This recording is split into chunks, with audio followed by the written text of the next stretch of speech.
ترکی کی عوام اگلے کچھ دنوں میں اپنے نئے پریزیڈنٹ اور نئے پارلیمنٹ کو منتخب کرنے والی ہے. یعنی ابھی تک کے طاقتور ترین پریزیڈنٹ طیب اردوان، جس نے 2 دہائیوں سے بھی زیادہ اس ملک پر حکومت کی ہے، وہ بھی اس پول میں شامل ہوں گے. طیب اردوان ویسٹ میں اتنا پاپولر نہیں ہے، لیکن اس کی اسلامی روایت پسندی ترکی میں واقعی بہت پاپولر ہے. بہرحال اردوان کی اکانومی کے بہت برے حالات اور اس کے زلزلے کے رد عمل کی وجہ سے اب وہ پولز میں کافی پیچھے نظر آ رہا ہے. یہ ممکن ہو رہا ہے کہ اگلے الیکشنز اس کے آخری الیکشنز ہی ہوں. چلیں اس کی مختصر وضاحت کرتے ہیں کہ کیوں چیزیں اردوان کے لیے اچھی نظر نہیں آ رہی. اس ٹاپک پر مزید بات کرنے سے پہلے اگر آپ نے ہمارے چینل کو سبسکرائب نہیں کیا تو پلیز ہمارے چینل کو سبسکرائب کر دیں اور بیل آئیکن کا بٹن بھی دبا دیں تاکہ آنے والی مزید اس طرح کی ویڈیو کے بارے میں آپ کو ٹائملی اپڈیٹ مل سکے. جیسا کہ ہم نے کہا، اردوان کے ہارنے کی 3 بڑی وجوہات ہیں. ایک، ترکی کی اکانومی کو صحیح سے ہینڈل نہ کرنا. دوسرا، اس کی حکومت کا اس سال کے شروع میں زلزلے کے حوالے سے لا علمی کا اظہار کرنا. اور تیسرا یہ کہ جوائنٹ اپوزیشن کے پاس طیب اردوان کا تختہ الٹنے کا یہ آخری موقع ہے. لیکن بنیادی طور پر یہ کہ ترکی کی اکانومی دیگر ممالک سے امپورٹ پر بہت زیادہ ڈیپینڈ کرتی ہے، لہٰذا ترکی کی انفلیشن ریٹ پچھلے 18 مہینوں میں بہت زیادہ بڑھ گیا ہے. عام طور پر سینٹرل بینکس اس مہنگائی کو کم کرنے کے لیے انٹرسٹ ریٹ کو بڑھاتے ہیں، لیکن اردوان کو لگتا ہے کہ یہ خیال سو کالڈ انٹرسٹ ریٹ بڑھانے کی لوبی کی طرف سے ہے، اور انٹرسٹ ریٹ بڑھانے کی بجائے وہ اس میں دلچسپی رکھنے والے کسی بھی سینٹرل بینکر کو جو اس کی مخالفت کرے گا اس کو جاب سے نکالنے کا فیصلہ کرتا ہے. اس کے مطابق سینٹرل بینک کے انٹرسٹ ریٹس 2021 میں 19% سے ابھی تک 10.5% ہے. جیسا کہ آرتھوڈاکس اکانومسٹ نے پریڈکٹ کیا تھا کہ پچھلے سال کے آخر تک سالانہ مہنگائی تقریباً 20% سے 80% تک بڑھ جائے گی. ان آفیشیل ایسٹیمیٹس بتاتے ہیں کہ ترکی کی حکومت کی اس معلومات میں اعلان کی گئی رقم دگنی بھی ہو سکتی ہے. ریگارڈلس کے قیمتوں میں یہ اضافہ عام طور پر ترکی لیڈرز کی زندگیوں کو ختم کر چکا ہے اور اردوان کے اکنامک ریکارڈ کو متزلزل کر رہا ہے. دوسرا مسئلہ ان کے زلزلے کے جواب میں ری ایکشن تھا. اس سال کے شروع میں ترکی اور سیریا پر زلزلے کے تباہ کن مناظر نے واقعی بہت بری صورتحال پیدا کر دی تھی. اس زلزلے سے ہزاروں جانیں چلی گئیں اور 1 کروڑ سے زائد لوگوں کو بے گھر ہونا پڑا، جس سے یونائیٹڈ نیشنز آگاہ کرتی ہے کہ تقریباً $100 بلین سے زیادہ کا نقصان ہوا ہے، جو کہ ترکی کی GDP کا 10% سے بھی زیادہ ہے. ظاہر ہے کہ قدرتی آفات کسی کی ذمہ داری نہیں ہوتی، لیکن اردوان نے اپنے جواب میں اور اس کی کچھ پالیسیز کے لیے اس پر مذمت پہلے سے جاری تھی. مثلاً ترکی کی ریسرچ اور ریسکیو ٹیمز کی آمد بہت دیر سے ہوئی اور وہ بہت زیادہ نقصان کے خلاف لڑنے میں بالکل ناکام ہوئے. اردوان کی حکومت کو کرٹیسائز کیا گیا کہ وہ تقریباً $3.5 بلین کے نیچرل ڈیزاسٹر ٹیکس کی رقم کو برباد کر چکے ہیں اور 1999 کے زلزلے کے بعد انفورس کیے گئے حفاظتی قانون کو کامیابی سے انفورس نہ کرنے پر فیل ہو گئے ہیں. اب زلزلے کے اس کمزور جواب اور پہلے پالیسی مسٹیکس اردوان کی ایڈمنسٹریٹو کیپیبلٹیز پر سوالیہ نشان ہیں، اور وہ اس کے اس وعدے جو کہ اس نے ترکی کے عوام سے کیا تھا کہ وہ ایک آٹوکریٹ کی بجائے ایک ڈیموکریٹک لیڈر ثابت ہوگا کی خلاف ورزی بھی کرتا ہے. تیسری وجہ جس کی وجہ سے طیب اردوان مصیبت میں ہے وہ ہے ترکی کی اپوزیشن کا گرینڈ الائنس.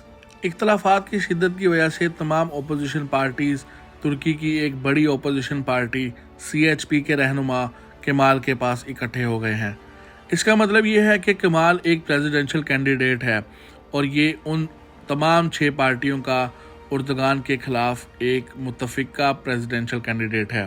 اتحاد میں دوسرے بڑے نام وائس پریزیڈنٹ کے طور پر الیکشن میں اس کے پیچھے کھڑے ہونے کے لیے راضی ہیں. اور یہ صرف یہ یونٹی ہی نہیں جو اردوغان کے لیے ایک بری خبر ہے، بلکہ مارچ میں کردش HDP پارٹی جو کہ بڑی اپوزیشن پارٹی ہے، سو کالڈ ٹیبل 6 کی پارٹی کے باہر ہے. اس نے اعلان کیا ہے کہ وہ شاید اس لیے پریزیڈنشل کینڈیڈیٹس کو نہیں لا رہے کہ اپوزیشن کے ووٹس کی تقسیم سے بچ سکیں. اب مشترکہ طور پر اسی لیے چیزیں رکی ہوئی ہیں کیونکہ پولز اردوان کے لیے بہتر ثابت نہیں ہو رہے۔ ترکی کے پریزیڈنشل الیکشن سسٹم میں رن آف سسٹم یوز ہوتا ہے۔ رن آف سسٹم کے مطابق اگر پہلے راؤنڈ کے ووٹس کے امیدوار میں سے کوئی 50% سے زیادہ ووٹ حاصل نہیں کر سکا تو 2 بہترین کینڈیڈیٹس کو رن آف الیکشن میں شامل کیا جائے گا۔ اس الیکشن کے پہلے راؤنڈ میں 4 کینڈیڈیٹ ہوں گے، اردوان اور کمال، اور باقی 2 مائنر اپوزیشن کے 2 کینڈیڈیٹ شامل ہوں گے۔ ان میں سے ایک کنٹری پارٹی کا نومینی ہے لیکن وہ CHP کا رکن ہے، اور دوسرا الائنس کولیشن کو ریپرزینٹ کرتا ہے۔ اس وقت زیادہ پول کمال کو اردوان سے آگے دکھاتے ہیں، لیکن کیونکہ اینٹی اردوان اپوزیشن ووٹ کا کچھ حصہ کمال کو اور اس کی اپوزیشن کینڈیڈیٹ کے درمیان تقسیم ہو رہا ہے، کمال اور اردوان کے درمیان رن آف ممکن نظر آتا ہے۔ بدقسمتی سے اردوان کے لیے تمام پولز یہی بتاتے ہیں کہ وہ اس رن آف ووٹ کو ہار جائے گا۔ پارلیمنٹری الیکشن کے پولز بھی اتنے بہتر نہیں ہیں۔ پہلے ہفتے کے ایک پول کے علاوہ تمام پول سے یہی معلوم ہوتا ہے کہ اردوان کی AKP پارٹی سب سے بڑی پارٹی نہیں بن سکتی۔ ایسا لگتا ہے کہ آخر کو وہ بھی اپوزیشن بلاک کو برداشت نہیں کر پائیں گے۔ اس وقت اردوان کو یقینی طور پر اس الیکشن سے نکال دینے کی بہت جلدی ہے۔ ترکی میں پولز اتنے قابل اعتماد نہیں ہوتے۔ اردوان کے الیکشن جیتنے کا کوئی چانس تو نظر نہیں آتا، لیکن اس سے پہلے وہ پچھلے 4 پارلیمنٹری الیکشنز، 2 پریزیڈنشل الیکشنز اور 2 ریفرینڈمز میں کمال کو ہرا چکا ہے۔ البتہ اس وقت کمال مقبول ترین لیڈر ہے۔ اگر وہ جیت گیا تو کیا ہوگا؟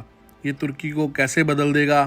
ٹو بی ویری آنیسٹ، یہ بہت مشکل ہے کہ اندازہ لگایا جائے کہ کمال ترکی پر کیسے حکومت کرے گا۔ اس کے علاوہ ٹیبل آف 6 کی پارٹیز اصولی طور پر مختلف جماعتوں کی الائنس ہے۔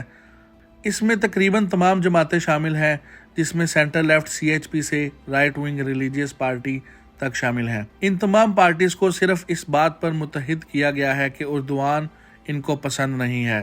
جنوری 2023 میں ان پارٹی کی طرف سے ایک معاہدہ جاری کیا گیا تھا جس میں عوامی پالیسی پر تمام پالیسیز کا ذکر تھا۔ اس میں کچھ پوائنٹس کا ذکر کیا جائے تو سب سے مین پوائنٹ اس بات پر تھا کہ کیسے ترکی میں انفلیشن کو کم کیا جائے گا اور کیسے اس کو سنگل ڈیجٹ میں واپس لے کے آیا جائے گا۔ اس کے علاوہ ٹرکش لیرے کو سٹیبلائز کرنا اور اکنامک گروتھ کو منیمم 5% پہ سٹیبل کرنا۔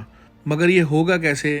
اس کے لیے کسی بھی پارٹی کی طرف سے کوئی بھی حکمت عملی یا پالیسی نہیں دی گئی۔ اس کے علاوہ طیب اردوان کے پریزیڈنشل سسٹم کو ختم کر کے واپس پارلیمنٹری سسٹم کی طرف لایا جائے گا، اور جو کہ 2017 کے کانسٹیٹیوشن ریفرینڈم کے ذریعے لائے گئے ریفارمز کو واپس لینا، مثلاً پریزیڈنٹ کے پاس کسی بھی پالیسی کو ویٹو کرنے کی پاور کو ختم کرنا وغیرہ۔ اس کے ساتھ ساتھ پریزیڈنٹ کے حکم کی طاقت محدود کرنی ہوگی اور ٹرمز لیمٹ لگانے کی ضرورت محسوس ہوگی تاکہ کوئی بھی سیاستدان 7 سال سے زیادہ حکومت نہ کر سکے۔ البتہ کمال اردوان کی طرح اسلامک نہیں ہے، لیکن وہ کسی ویسٹرن لبرل کی طرح بھی نہیں ہے۔ اردوان کی طرح وہ سیریا کے ریفیوجی کو سیریا واپس بھیجنا چاہتا ہے، اور اصل میں انتخابات کی وکٹری کے طور پر گریس پر حملہ کرنے کا عندیہ بھی دے چکا ہے۔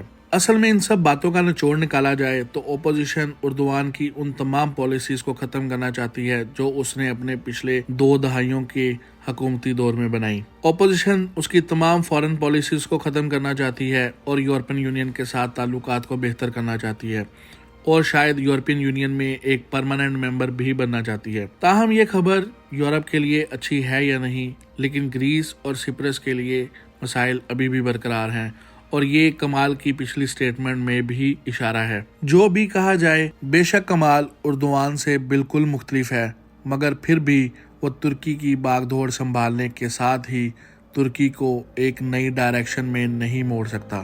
اس کو یہ سب کرنے کے لیے وقت اور طاقت دونوں درکار ہیں، اور اس کے لیے وہ کیا پالیسیز بنائے گا یہ تو وقت ہی بتائے گا۔